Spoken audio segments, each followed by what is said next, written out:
ሲፈንና ወይዘሪት ሜርሲ እንግዲህ ሰዎችን መጨረስ ሆኗል ስራቸው ማለት ነው። እናት ዛህራ ትናንትና እንግዲህ ከሙስጠፋ ጋር ስታወራ እናት ዛህራ ሰምታት ነበር ሜርሲን። ከዛ አንቺ ምን እየተረገምሽ ሴት ነሽ፣ እንዴት እንደዚህ ታደርጊያለሽ ስትላት እንግዲህ ጉዷን አፍረጠረጠችው። እባክሽ እናት ዛህራ አጉልን ቦምቦ አትበይ፣ ነገ አንቺንም የሚከተልሽን አታውቂም፣ ምን እኔንም ልትገይኝ ነው አለቻት። እንግዲህ እናት ዛህራ አምናን ብቻ ከዚህ ጋር ተነስቶ ወደ ቤት ይመለስ፣ ጉዳችሁን ነው የማፍረጠርጠው፣ ለካ ጠላቱን በጉያው ይዞ ነው እንደዚህ ቤት የሚያል የሚኖረው ስትልና ዛህራ በጣም ተናደደች። ጉልበቷ ላይ ብትወድቅ ምን ብትል በፍጹም አለች። ከዛ በኋላ ወደ ውጭ ወጣችና ሜርሲ ለሲፈን ደወለችላት። ጉድ ሆነናል፣ ማነሽ አንቺ ጥንቸል፣ አንቺ ቤት ተቀመጭ፣ ምን አለብሽ? እንደው ፈርዶብኝ ከሙስጠፋ ጋር ሳወራ ወይዘሮ ዛህራ ሁሉንም ነገር ሰማች። ምን? አዎ አቶ አምናን እኮ ከሰማ ያጠፋናል። ስለዚህ የሆነ ነገር አድርጊ፣ እንደምንም ብለሽ ወደ ቤት ይዘሻት ነይ ብላ ወደ ቤት ይዛት እንድትመጣ አደረገች። ከዛ በኋላ ሲፈን አንቺን ነው የሰማችሽ፣ ስለዚህ አንቺ ነሽ መጨረስ ያለብሽ፣ እኔ አልገባም እዚህ ውስጥ አለቻት። አሁን የት ነው ያለችው? የት ትሆናለች? እዛው ክችን ትሆናለች እንጂ ብላ ላከቻት። ታዲያ እሷ ወደ ፎቅ ደረጃውን ስትወጣ እናት ዛህራ መጥረጊያ ይዘው ደረጃውን እየጠረጉ ነበረ። ከዛ ጭንቅላታቸውን ምን እንዳደረጋቻቸው አላውቅም፣ ጭንቅላታቸውን ብቻ የሆነ ነገር አወዛወዘቻቸው ማለት ነው። ከዛ በኋላ እሳቸውም ጭንቅላታቸውን ይዘው ቆሙ፣ ተደገፉ፣ ወደቁ ማለት ነው። ከዛ እንደዛ ካደረገች በኋላ እነ ወይዘሪት ሙርዚና ያለችበት ክላስ ገባች። ወይዘሮ ሙርዚና አፍጥጣ ነይ ወደ እኔ፣ ለአምናን የሰጠሁትን ኪኒን ለአንቺም ልስጥሽ እያለቻት ነበረ ማለት ነው። እንግዲህ ወይዘሪት ሜርሲና ጄሪ ተንኮላቸው እንደቀጠለ ነው ማለት ነው። በነገራችን ላይ አሁን ሲፈንና ሜርሲ አሁን ይጋለጡ የምንለው እኛ ተመልካች ማለት ነው። በፍጹም አሁን አያጋልጧቸውም፣ አይችልም ደራሲው ማለት ነው። ለምን ብትሉ ገና ነው የሚጋለጡበት። አሁን ከጅማረው ይጋለጡ ብንል አያጋልጧቸውም። ገብቷቸዋል አይደለ? በኋላ ላይ ነው ማዕከል ላይ ሲደርሱ ነው የሚያጋልጡት እንጂ በፍጹም አሁን አይጋለጥም። እንትን ይላል ማለት ነው። እና እንግዲህ ብቻ እውነት ለመናገር የሰው ልጅ በዚህ ልክ ክፋት አላውቅም በእውነት። ወይዘሪት ሜርሲ እንግዲህ ሰዎችን ጨርሳ ብቻዋን እዛ ቤት ውስጥ የወይዘሮ ሰምሃልን ንብረት መቆጣጠር ነው አላማዋ። ያው አምናንን ክፉ ነገር አታደርስበትም ብዬ አምናለሁ። አላውቅም፣ እሷ ግን ክፉ ሴት ናት። ወይዘሪት ሞርዚና ግን የዳነች ቀን ጉዷ ይፈላል ማለት ነው። ታዲያ አሁን ማንም የጠረጠራቸው ሰው የለም። ሙስጠፋ ደግሞ እንዴት እንደዚህ ታደርጋላችሁ? እንደዚህ ማድረግ እኮ አልነበረባችሁም። ወይ ጉድ! አንተ ደግሞ እኛ እንደዚህ ትሆናለች መቻሰብን ትንሽ ብቻ እኮ ነው እንደው ስነ ስርዓቷን እንድትይዝ ብለን ነበር። እሷ ግን እንደዚህ ሆነ ቁንጨለች። ቢሆንም ያደረጋችሁት ነገር ትክክል አይደለም አላቸውና ሄደ ማለት ነው። ታዲያ ቃል ሜርሲን ሳይጠራጠራት አይቀርም። በጣም ነበረ ትኩር ብሎ እያያት ያለው ማለት ነው። ምክንያቱም ሜርሲ ማለት እንግዲህ የተንኮል አባት ስለሆነች እሷን ጠርጥሯታል። ሲፈን ግን እስካሁን ማንም ሰው አልጠረጠራትም ከሜርሲ ውጪ እና ሙስጠፋ ማንም ሰው ስለ ሲፈን እንደዚህ ማድረግ የሚያውቅ ሰው የለም። ታዲያ ሲፈን እዛ ቤት የገባችው ለሚስት እጩነት ነው ወይስ ለበቀል ነው የገባችው? አንድና አንድ መጀመሪያ ለሚስት ሆና ልትበቀል ነበረ። ሲቀጥል ደግሞ አፏ ሳታደርጓት ወይዘሮ ሰምሃል በታመመችበት ሰዓት እናት ዛህራ እዚህ ቤት ግን ሰራተኛ ወይዘሪት ዛህራ በጣም ቆይታለች እንዴ? አዎ በጣም አምና ልጄን ያሳደገችልኝ እሷ ናት። ከዛ በፊት ግን ደፍኔ የምትባት ሴት ነበረች ስትል ልጅቷ ልቧ ለሁለት ስንጥቅ አለ። ደፍኔ ማለት እንግዲህ እዛ ቤት ውስጥ የሞተች ሰው ነች ማለት ነው። እና በምንና እንዴት እንደሞተች ማንም የሚያውቅ ጉዳይ የለም። ታዲያ ወይዘሪት ሲፈን ነው ወይዘሪት ሰምሃል ጠብቂኝ፣ ምን እንደማደርግሽ አታውቂም ስትል እንግዲህ እሷም ዛቻዋን ቀጠለች። ከዛ በኋላ ሜርሲ ወይዘሮ ሲፈን እኔና አንቺ አሁን በደንብ መግባባት አለብን። በምኑ? በሁሉም ነገር ያደረግሽውን አውቃለሁ።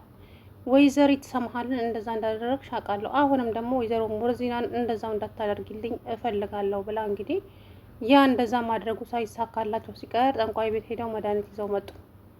አሁን እንግዲህ ችግሩ የቀጠለው ከዚህ ጋር ነው። ታዲያ እናት ዛሃራ አምናንን ሊጠይቁ የገቡ ጊዜ ወይዘሪት ሜርሲ አብራው ነበር የገባችው።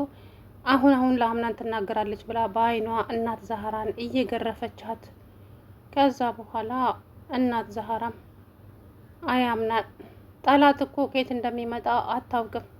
አንዳንዴ ጉያችንም ስር ሊሆኑ ይችላሉ። ወዳጅ መስለው ጠላቶች ሞልተዋል ስትል ምን ማለት ነው እናቴ ዛሃራ ሲላት፣ እሷማ የምትለው እኮ እንደው ዝም ብላ እኮ ነች አሮጊት እያለች እንግዲህ ሜርሲ ነገሩን አስቀየሰችው ማለት ነው። እንግዲህ ሲፈን በቀል ይዛለች፣ የምትፈልገውንም ነገር አድርጋለች፣ ይዛለች። የአምናንን የድርጅቱን ግማሹን ገንዘብ ወስዳለች። ምክንያቱም አሁን ታዲያ ያቺ ልጅቱ የመጣችው ልጅ ትላንትና አቶ አምናን በዚህ ሰዓት ይሄንን ነገር ባልነግር ደስ ይለኛል፣ ግን ደግሞ መነገር ያለበት ነገር ስለሆነ ነው። እናም ድርጅቱ አንዳንድ ነገሮችን አዋራርጄ ሳያቸው ኪሳራ እንደደረሰበት ነው የሚያሳየው። ምን?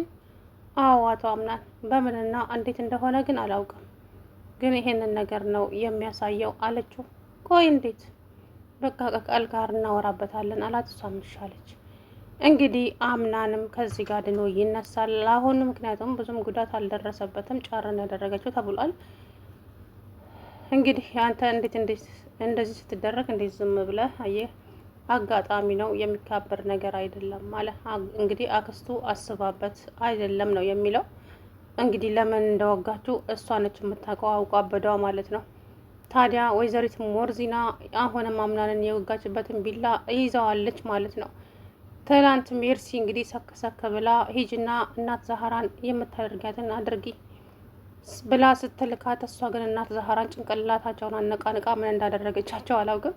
አልፋ ወደ ሞርዚና ያለችበት ክላስ ሄደች። ወይዘሪት ሞርዚና ማፍጠጣ ተነሳችና እነይ ወደ እኔ አለቻት በጇ። ወይዘሪት ሜርሲ ልትወጣ በሩን ስትታገል በሩ ተቆልፏል። ማን እንደቆለፈው አይታወቅም። እንግዲህ እናት ዛሃራ ሊቆልፉትም ይችላሉ ብዬ አሰብኩኝ፣ አላውቅም። እንግዲህ የሚፈጠረውን ነገር አብረን ነው የምናየው ማለት ነው። እንግዲህ የሜርሲና የሲፈን ተንኮል እውነት ለመናገር ከቀን ወደ ቀን እየጨመረ ነው የሚሄደው። ካሁን በኋላ እየባስ እንጂ እየቀነሰ አይሄድም ሲጀመር ማለት ነው።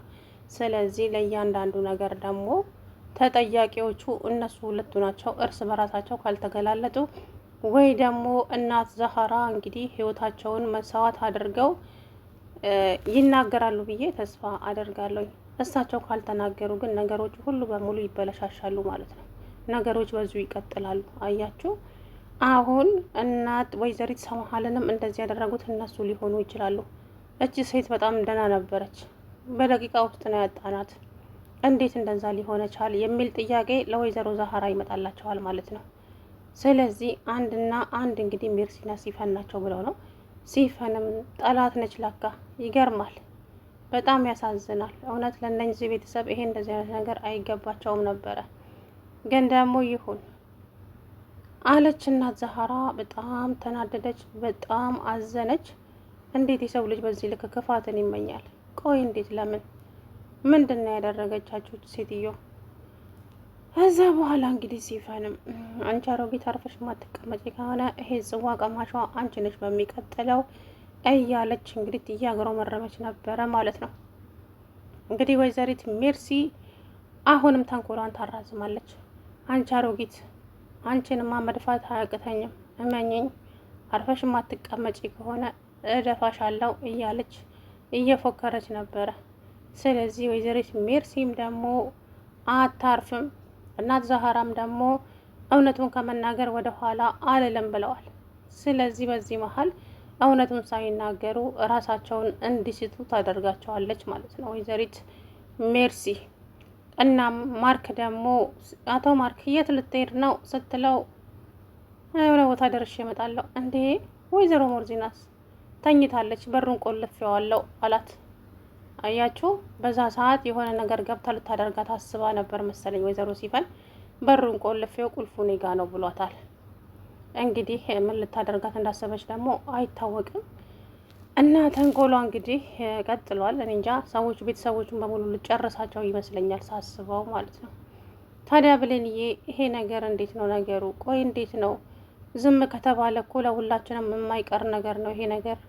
አልገባኝም ነገሩ እንዴት ነው እያለች እንግዲህ በጣም ግራ ተጋባች ብሌን። ከዛ በኋላ እንግዲህ አምናን ደግሞ ብሌን ከአይኑ ስር እንድትሄድበት አይፈልግም። ጭራሽ ትናንትና እናቴ ሲላት እኮ በጣም ነበረ ልቧ የመታው ማለት ነው። ዛላ ወጣች። አያቸው ብሌን ብሌን ብሎ ቢጠራትም እሷ ግን ዶክተሮቹ አትግቡ ብለውናል ብላ ደንግጣለች መሰለኝ። እናቴ ስላላት አላውቅም፣ ብቻ ደስ ብሏታል። የአምናንና የብሌን ፍቅር ያዘልቀው እንግዲህ አይታወቅም። ምቀኛ በመሀላቸው ከገባም ከባድ ችግር ይፈጠራል ብዬ አስባለሁኝ። አቶ አምናን ይሄ ሁሉ ጉድ ያየ ቀን ታዲያ ሁላቸውንም ፌስታላቸውን አስይዞ ነው ከዛ ቤት የሚያባረራቸው። እውነቱን ለመናገር ሰላም እና የተከበራችሁ የቻናሌ ቤተሰቦች እንዴት ናችሁ? አለሁ ደህና ነኝ። እንግዲህ ወይዘሪት ሜርሲና ሲፈን